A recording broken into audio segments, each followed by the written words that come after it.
But now on Radio 3, it's time for Robert Sandell and Mark Russell to introduce more of music's farthest reaches in Mixing It.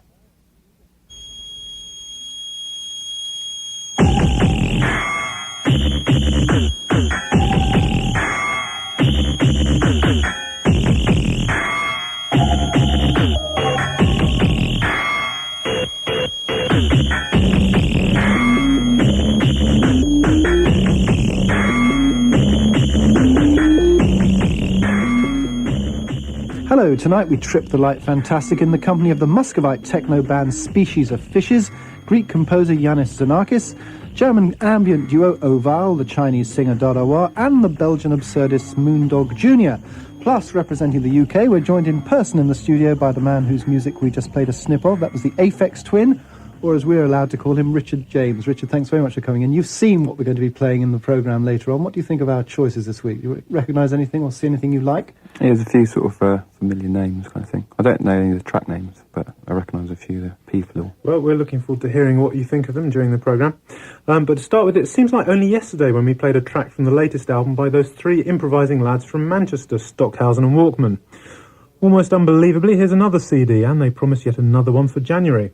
But this one's called Stop. It was recorded live on tour this year, and they're keen to point out it's all improvised. This track's called Iceworm Cocktail, which the Stocks, or is it the Walkmans, describe as extra subtle.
No, not at all.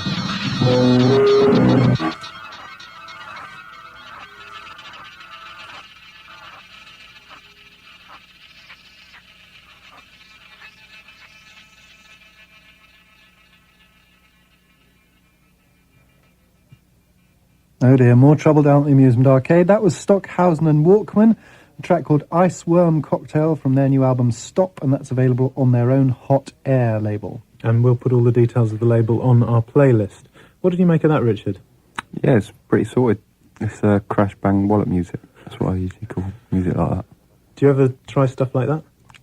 Yeah, I did when I was younger with, delay pedals and tapes and stuff. What about improvisation? I know you play live. Do you improvise any of your stuff? Yeah, it's split into about half at the moment. Going into a studio, just mucking about and not really knowing what I'm going to come out with. And the other half is sort of knowing exactly what I'm going to do, sort of song-wise and stuff. And would your improvised stuff come out anything like that? Probably would have done, say, 6 years ago or something. So this is young person's music? I think so, yeah. Interesting to see what the Stocks have to say about that. Anyway, a regular listener, Dave Taylor, wrote in from Purbrook in Hampshire asking if we play some of La Légende d'Ear, or The Legend of Ear, which is an electroacoustic piece by the Greek composer Yannis Xenakis. Well, always keen to oblige, as we say. In fact, I hadn't heard this piece before, so I was very pleased to get the opportunity to sit down with it. And what can I tell you? Well, it's an extremely intense but involving listen. It's a single 46-minute piece, although it's broken up into discernible coloristic sections. and it was originally conceived to accompany the opening of the square outside the Pompidou Centre in Paris. This was in 1978, and Xenakis wrote it on 8 different tape tracks between 1977 and 78. He actually trained as an architect, and mathematically devised construction in his music is extremely important to him. And when I was listening to it, I was aware of how well the sections all flowed into each other. So we're going to pick up on the piece somewhere near the middle. This is an extract of La Légende d'Ir by Yanis Xenakis.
A short extract of Legend of Ear, a 46-minute electroacoustic piece by Yannis Xenakis, a Greek composer. And if you want to get that, it's on the Disc Montaigne label. Richard James, or Aphex Twin as you're better known, quite a lot has been made recently of your sort of interest in the modern classical world. The Music Machine got Karl-Heinz Stockhausen to listen to some of your music. Are you actually interested in contemporary classical music? Yeah, and that was really wicked. I really enjoyed that. I'm a sort of big fan of scraping noises and stuff at the beginning. It's really good. It must have been a right laugh if they actually used that for the opening of that building. Well, actually, I think he didn't get it ready in time. I think it had to be delayed. But I mean, it's quite a long time ago, 77 to 78, to be coming up with sounds like that. I mean, when you listen to things like that, do you put them in a historical perspective? Do you think of how? I wonder how he did that. Yeah, but it reminded me a bit of Forbidden Planet a little bit, and that was done in the 50s, and that's better than that, I think, for sort of electronic-y type sounds. What's Forbidden Planet? A film, and it's all total electronic score. So it's not that good for the time, I don't reckon, in a historical sort of way, but it is really good. So what about the business with Stockhausen recently? What did you make of all that? Well, I was just sort of game to sort of, I don't know what the sort of programme was, what they wanted to do kind of thing, but I was sort of, into it. I suppose the idea was that lots of people like yourself name-check people like Stockhausen and contemporary classical composers, and they wanted to see what people like Stockhausen thought of it. And do you actually know what he thought of your work? Yeah, I sort of heard a few comments and stuff, which are sort of quite funny, but sort of, it was a bit disappointing because I sort of could have predicted what he said anyway, kind of thing. What did he say? This sort of arrogant attitude kind of thing. It's just what I probably thought he'd say. You boys don't listen to me carefully enough, kind of thing. Yeah, but I didn't really, because I think they were trying to make out it was, the world of techno had been influenced by Stockhausen, and I don't think it has at all, because I don't reckon 99% of the sort of techno bods will have ever heard of him. So it seems to me the only similarity is electronic, and it sort of ends there. Yeah, it's just like a parallel bit of world, really. I don't think it really anything to do with techno. The interesting thing is, though, that the people who listen to your kind of music are now starting to listen to Xenakis and Stockhausen, so that's really the overlap. I think it's the interest on the part of the audience. Mm. Yeah, I mean, they're both sort of sonically interesting, I suppose, so, that's the sort of common ground for me, anyway. Now, you may remember the name Oval from the show of a couple of weeks back when Robert Hampson of Maine kept mentioning it, and here it comes again. Oval are a German electronic duo of the ambient persuasion whose armoury of techniques they list as CD sabotage, improper use of MIDI, hardware criticism and frequency politics. And this orally translates into a sound which is sculpturally precise but abrasive at the same time. Uneasy listening jazz is the category Oval nominate for it. See what you think. From their 1994 album Systemisch, this is The Politics of Digital Audio.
Oval and the Politics of Digital Audio from their album Systemisch, which is available on the Mille Plateau label. Any comments on that one, Richard? Do you recognise them as competition? Yeah, I'm quite a fan of them, actually. I think ever since their first album, because they just skip through loads of tracks off Ambient Works 2, like on the CD player or whatever. They're skipping through your CD? On the first one, yeah, it's just practically the whole of Selected Ambient Works 2, which is, yeah, I really liked it. I could never work out if they were actually sort of giving me a compliment or whether they were saying this is a load of rubbish, so we're just going to skip all the way through it. Did they send you a cheque? No, I didn't want one. I really enjoyed it. It's really good. Right, next track, Yona Kit is Japanese for Joe Noel, and it's also the name of the group we're about to hear. This group's a one-off collaboration, and if I had to classify their sound, I'd probably describe it as something like speed abstract metal. Guitarist and shouter KK Null is joined by fellow Japanese singer Yasuko Onuki from Melt Bananas. Of course you've heard of Melt Bananas, everyone's heard of them, haven't they, Robert? Now, the rhythm section is American, with the experimental guitarist and former Mixing It sessioneer Jim O'Rourke making his trademark unusual fretboard noises. And the whole thing is given a hefty left-field rock sheen by producer Steve Albini, who's also worked with Nirvana and PJ Harvey, amongst many others. So this is the first blasting track from the album, and it's called Frankenbitch.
Yona Kit with a track called Frankenbitch from the album Yona Kit LP, and that's on the Skin Graft Records label. Now we're back over to Richard James, our guest on today's programme. Richard, we seem to be playing your music almost every week sometimes here on Mixing It, and the thing that I was most struck by is your extraordinary prolificness. I mean, you seem to be working all the time, is that right? Yeah, every day. And how many, do you finish a track every single day then? I used to, but now I've take more time with tracks these days, so it usually takes 2 or 3 days currently, I think. And have you always got a project in mind? Are you writing for an album, or are they just things that you really want to get out of your system? No, I just write music and sort of experiment sort of all the time, and then think about making albums and singles later to earn my living. Have you got your own studio? Yeah. And actually, I've read quite a bit about you making your own instruments. Is that true? Yeah, and I keep all that in my parents' house in Wales. So how often do you record with the instruments that you've made yourself?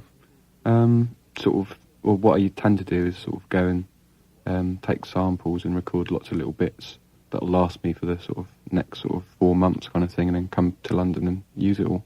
So why did you just decide in the first place to build your own equipment? What was wrong with the stuff you bought in shops?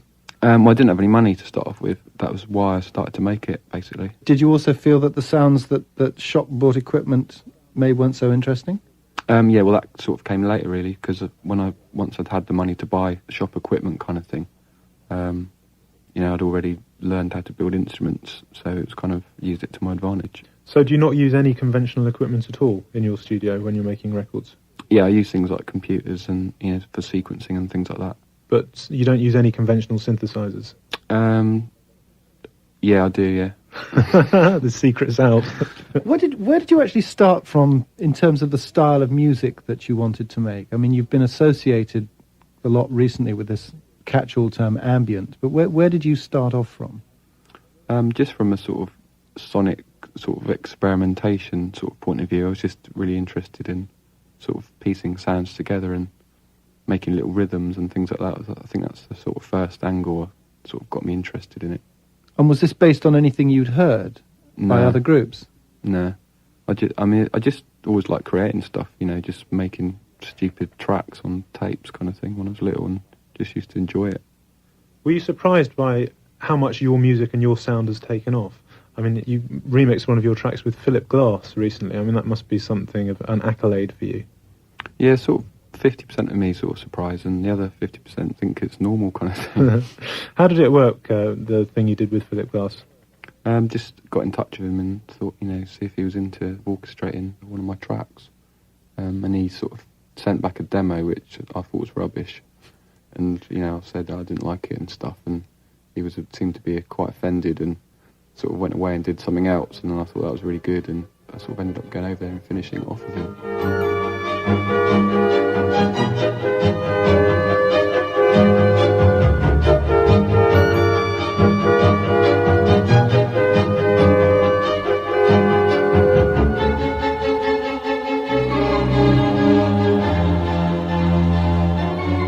Sounds like a big orchestra. Yeah, it's a 40-piece, I think. I just ended up telling them how I wanted them to play things and stuff. Because presumably most of the time, if not all the time, in the past, you've been working on your own, so this was the first time you actually had to go out there and... Yeah, usually I just, if I want to change something, I'll just twiddle a knob or press a button, so it's quite weird, to have to talk to people. What about soundtracks? Are you interested in doing those? Yeah, I sort of had a few and done a few things, but they've all been turned down. It's pretty difficult to write for Hollywood, really, if you've got a sort of no compromise kind of attitude.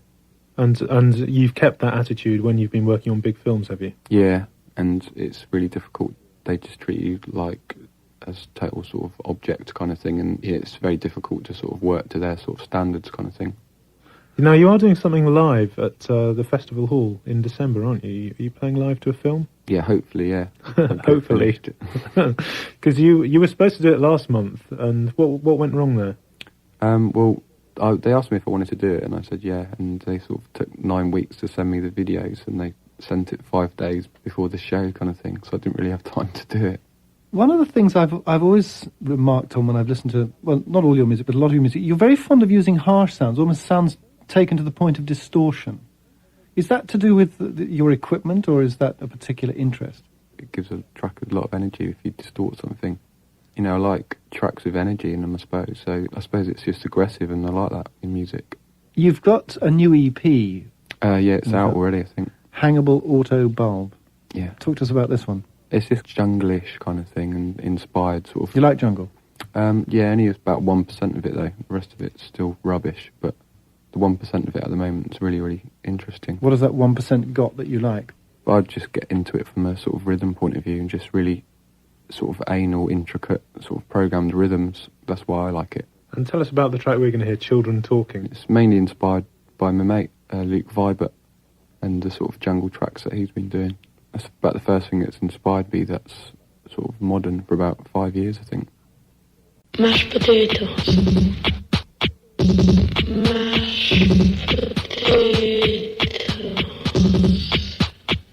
Mashed potatoes?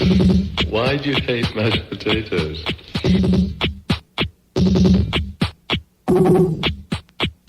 Mashed potatoes.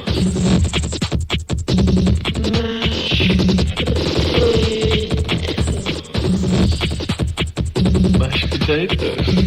Why do you hate mashed potatoes?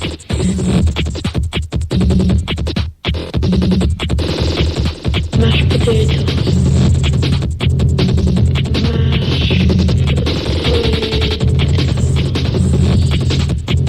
Mashed potatoes? Why do you hate mashed potatoes?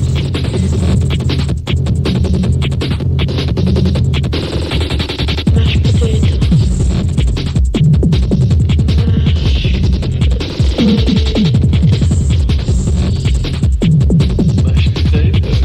Mashed potatoes? Why do you hate mashed potatoes? Mashed potatoes.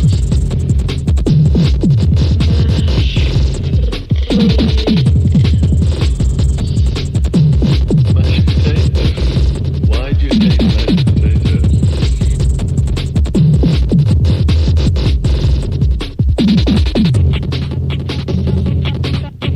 If I'm chasing him and he escapes from me, the madness keeps on until I get him later on in day.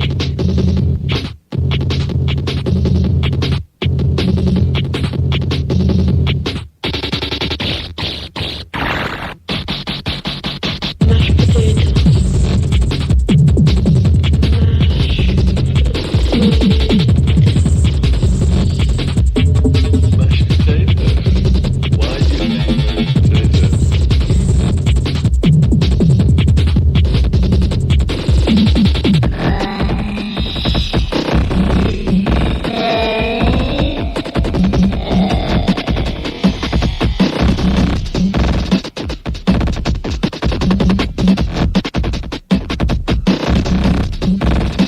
Mashed potatoes?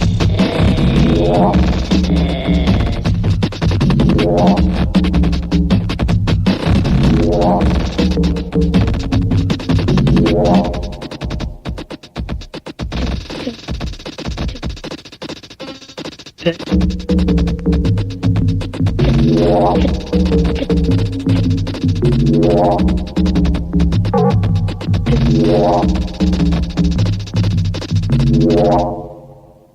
mashed potatoes? Potatoes. Potatoes. Potatoes. Potatoes. Potatoes. Mashed potatoes.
Music by our guest there, the Aphex Twin, or Richard James. That was the first track from a new EP. The track's called Children Talking.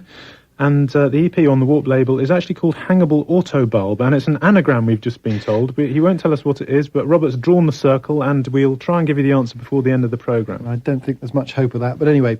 Okay, new topic now. Moondog Jr., a Belgian mad jazz quintet built around the vocalist and guitarist Stef Camille Carlens, a busy fellow who also serves as bass player with the band Deus. What I like about Moondog Jr. is their anarchic sense of humour, which is revealed in their freewheeling attitude to ensemble playing, and also in the ridiculous titles they dream up. Take their new album, for instance, Every Day I Wear a Greasy Black Feather on My Hat. Well, it's hard to resist playing things with names like that, so here's a slice of it. This is Love 609.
Moondog Jr., sounding very like the Lounge Lizards to me. That track was Love 609 from the album Every Day I Wear a Greasy Black Feather on My Hat on the Island label.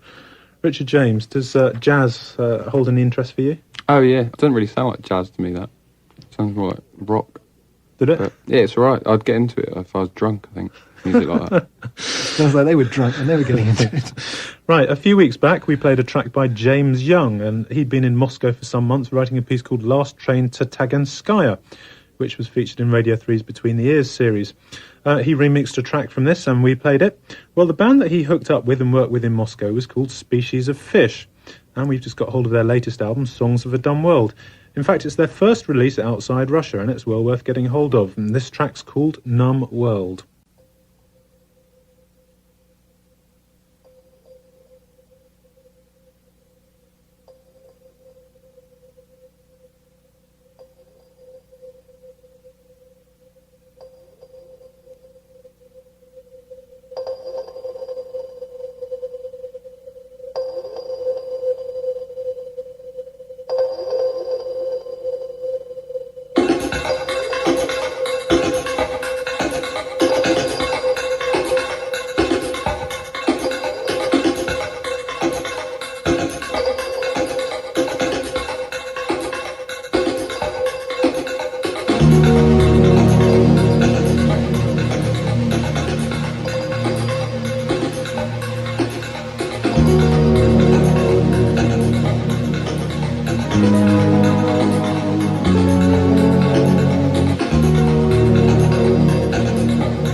Numb World by the Moscow-based collective called Species of Fishes, and that's from their album Songs of a Dumb World, which is on a label which has the unusual name Corm Plastics Introductionary Paperbacks.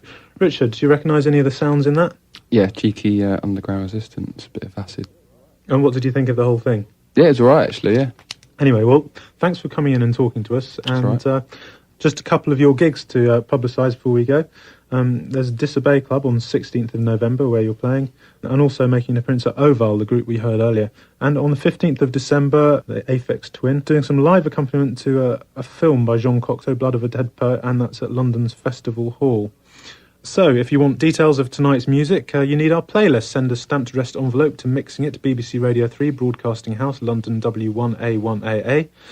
Details are on CFAX, page 652, or you can email us to mixing.it@bbc.co.uk. And I'd like to say thanks very much to Richard James, the Aphex Twin, for coming in and talking to us. And here's another thing. That EP of the Aphex Twins, Hangable Auto Bulb, that we were told earlier, Richard told us was actually an anagram. Well, I've managed to decode it without his assistance, I hasten to add. And I'll give you a clue. What it actually involves is one of the names that he uses occasionally as an alias. And since I worked this out, we've worked out a competition for you. If you can also decode Hangable Auto Bulb and tell us what it actually stands for, and send it on a postcard to the usual Mixing It address, marking your entry ʻeɪfeks. The first 3 correct answers will win an EP. Now, before we go, we've just got time for some music by the Chinese popular vocalist Dada Wah in collaboration with the Shanghai composer H.E. Shuntian. The album's called Sister Drum, and it's apparently been inspired by the folk music and Buddhist culture of Tibet, items the Chinese have taken a close interest in recent years, ever since they decided to run the country. Well, leaving aside the hazy political background, Sister Drum really is almost as spiritually uplifting as it claims to be, and the vocal arrangements, which start off sounding rather Enya-ish, end up in another world altogether. Good night. Good night.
Home Without Shadow by Dadawa, ending tonight's Mixing It. The presenters were Robert Sandel and Mark Russell, and the producer was Philip Tagney. Next week, Mark and Robert will be joined in the studio by world music specialist Philip Sweeney to survey some of the less well-known sounds of contemporary African music.